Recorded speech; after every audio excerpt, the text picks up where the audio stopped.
Hey, what's going on, everybody? So, I've got a couple videos coming. The next two videos are going to be aviation. They're going to be me flying around. One is an older one, one's I just did yesterday. Both are coming out tomorrow, or I guess tomorrow. I'll try to make it tomorrow. They'll come out this weekend, anyways. And then my third video is going to be about the car. I'm also going to do right now, while I'm here, we're going to do a quick review of these Bose headphones that I've been using for flying. Now, I did not get these as a gift. These are the new A30s, and you can really tell they look similar, but I'll go over the differences. This by the control. This is the A30. This is what I've used in the last two videos, and I'm going to talk about that one. And this is my old, very old. It's not even A10. It's the one. It's the one before the A10, but it's the same control as the A10. Does not have Bluetooth, but does have active noise canceling. This is one my very good friend and pilot buddy I got from, and I refurbished it. It works amazing. So I'm going to tell you what I like. We're going to talk about the A30 though. I'm going to tell you what I like and what I don't like. All right. So first of all, the noise canceling it is really good as far as hearing. Like I could hear air traffic control with these very clearly. It has little mics on the out. I'm assuming just like my other Bose products, has these little microphones on the outside to pick up noise and cancel it out. It does a good job at that. They changed the pad here. It's no longer the furry kind like this. It's this synthetic foam.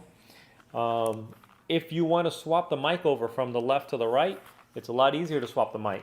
Before you used to have to use tools, now you just open these two latches and you can just detach your mic and then put it on the other side. Piece of cake. What else do I like about this? The quality feels good. The microphone, when you're communicating with air traffic control, it's really good. There's a couple things now. Build quality is super great. There's no like on these. There's no wire right here. So if you look at the older ones, and this goes from this one, the A10 and the A20s, they all have this similar design where you see the little wire hanging right there. They all have that. Build quality is really good. They did a really good job. I think the reason that Bose made these headphones was not for me. They're fully adjustable. I mean, you have a big head, got a small head. They're really nice. They're very plush. The leather here is very plush material. I don't even know if that's actually leather or whatever material it is. It's super nice. Let's talk about the control. The controller's got it's got independent left and right volume buttons. If you guys can see that. There's volume down, volume up independently. You've got power on. In the middle you have high, medium, low. This is your noise canceling, the top section. There's your button for your Bluetooth. And here is, you can do mute, mix, or off. And this is for your Bluetooth audio. It also has a 3.5 millimeter port here on the bottom, or jack, which I didn't use. Two AA batteries, they last a long time. It also includes, where's that base at? I dropped it on the ground. Includes this little rubber lanyard hook thing. This is supposed to go on here like this. And the point of it is, it does two things. One, keeps your battery cover from popping off, which the old one never did anyways. And the second thing is this hook, you can then hook it on something. So you're not trying to figure out where to put this piece when you're flying around in the airplane. Because a lot of times you put it in the little pocket on the sidewall or next to the seat, or you put it somewhere else. So the build quality is really, really good. This also has, I believe this is for the volume on the side. Oh, this is for the Bluetooth volume on the side. You know what? I didn't even try that yesterday, now that I think about it. So there's that.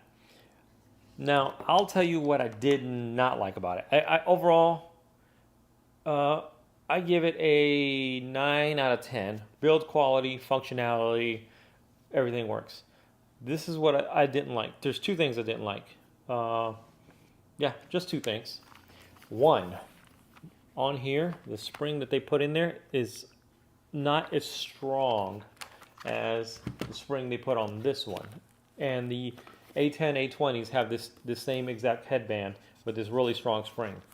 What's great about this spring is it seals. See how tight it seals? It seals really well on your head. On this one, you can see these. See how they touch? Look at this. They don't touch. You can't even push it together. The design is different. Also, it seems to snap back, but trust me when I tell you, when I was wearing this does not seal as well on my head and over my ears. If you're wearing, I guess with nothing, it seals really good. But if you're wearing sunglasses or I was wearing a baseball cap, they interfered just a little bit enough where the seal on this was not great. I could actually, the noise canceling was wonderful and it did a good job, but I could still hear a lot of noise coming in through the seal from the airplane. And so when you're flying something like a Cessna or a Piper or any of these airplanes with these reciprocating engines, the engines are loud. The airflow around the airplane is loud. It's a lot of noise, and it really didn't do the job I wanted it to do. Now, if you're flying a jet, if you're flying a Cirrus, if you're flying anything like that that's got really good sound deadening, it's significantly quieter, these are wonderful. I could see flying in a jet, any kind of jet, or a fast airplane, or any long haul airplane. These would be good because that less clamping force makes them more comfortable. And don't get me wrong, they still seal, they still do a good job, but they don't seal around my ears as good as these did. And these are old, refurbished but old. And it all has to do with this spring in here and the head clamp or headband design.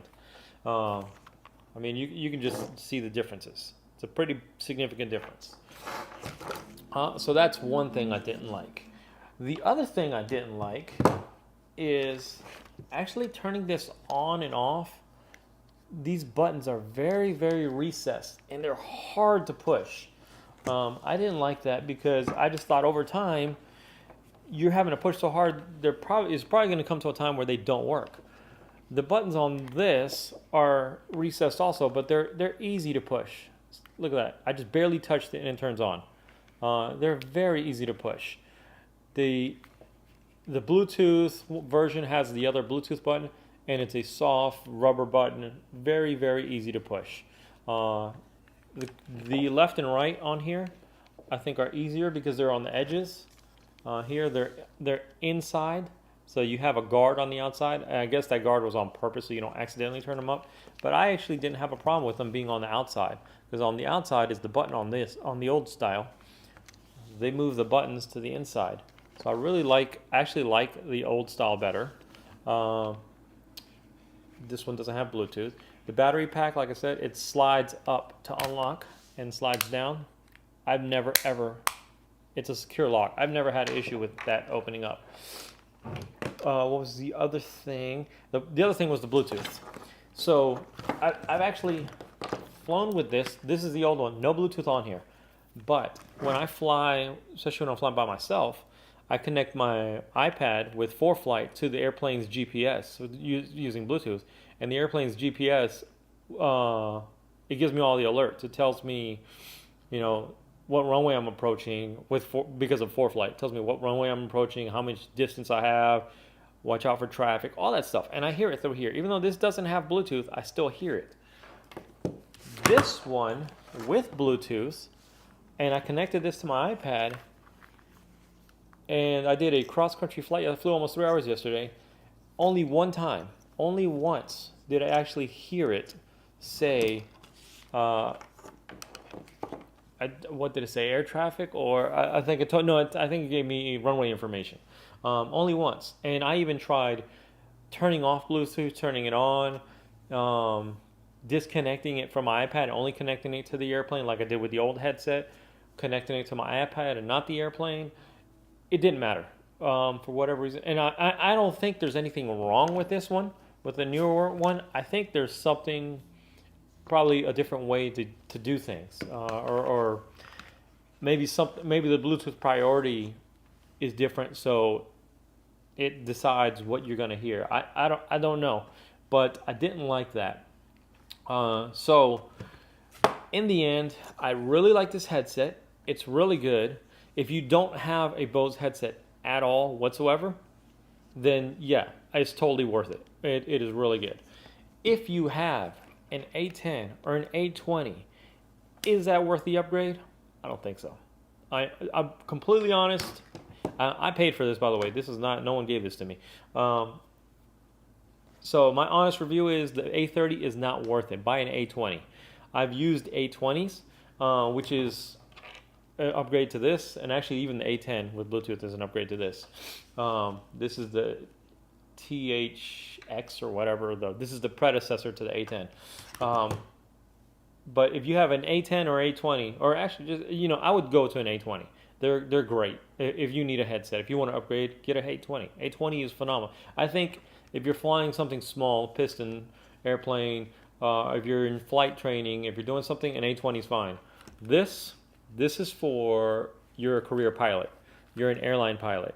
You are flying for work and you have a nicer aircraft that has soundproofing. That's what this is for. I'm not saying don't get it, but I think the A10 or the A20 do a much better job in a small, light, single-engine piston airplane than that will, specifically because the clamping force on the headband and the seal you get around your ears, and you'll be able to hear better. Now, I'm not knocking it 100%. I will say the audio quality of air traffic control on the new A30 is better. Clearly better. Like, you never struggle to understand. The clarity is phenomenal.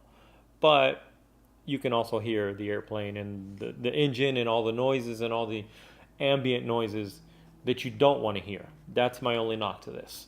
The Bluetooth, I think that's more user error. I don't think there's anything. I think it works fine. It's probably just me.